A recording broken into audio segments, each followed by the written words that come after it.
Okay, here are a couple of little exercises that we can use to practice playing this B minor chord. And the voicing here, the shape that you make with your fingers, is one that is transferable all over the neck. It can be used to play major and minor chords as well, but we're going to start right here with B minor. And you remember we talked earlier about if you imagine playing your A minor chord, pretend like you can't use your first finger for some reason, and you play that A minor chord but without using your first finger, and then you want to move that up 2 frets until you get right here. Now remember, these 3 notes by themselves, the ones that you're fretting here, they make a B minor chord. They are a self-contained B minor chord all by themselves.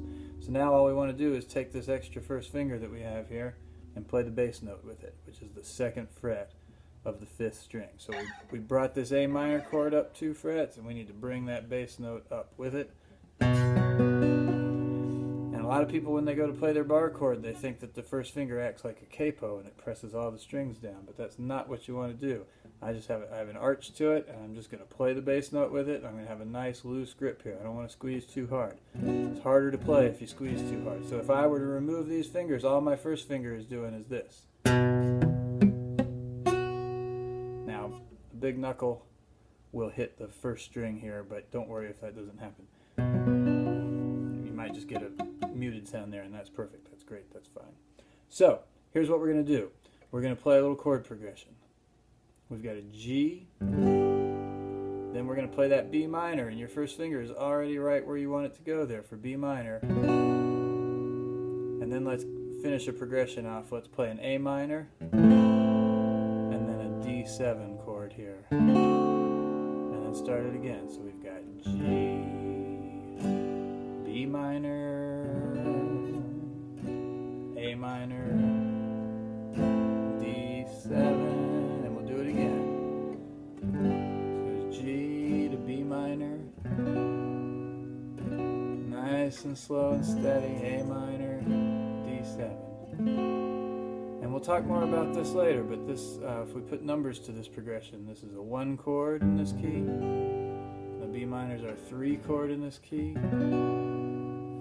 A minor is the 2 chord. D7 is the 5. Let's say 1, 3, 2, 5. 3, 2,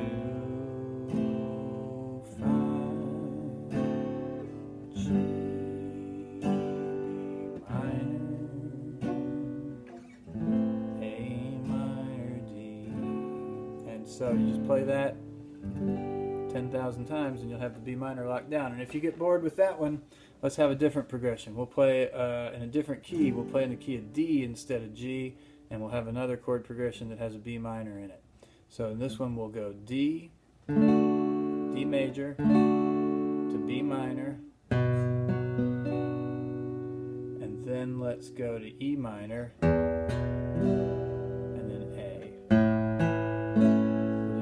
So D, B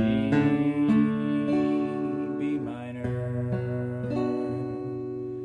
E minor, A, D, B minor, E minor, A. And again, we'll talk more about this down the road, but if we put numbers to this, this would be, D would be the 1 chord. And in this key, B minor is our 6th chord. And then E minor is our 2. And A is going to be our 5. So this is a 1, 6, 2, 5.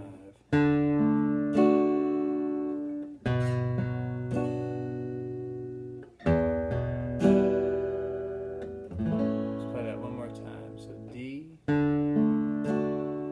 B minor, E minor, and A.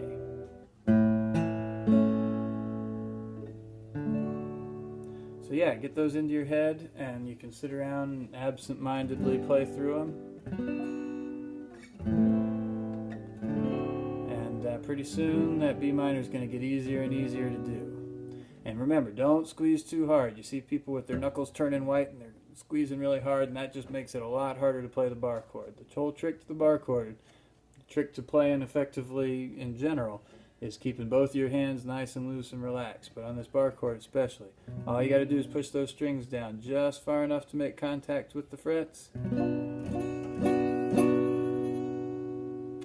you'll be all set. All right, talk to you soon. Bye.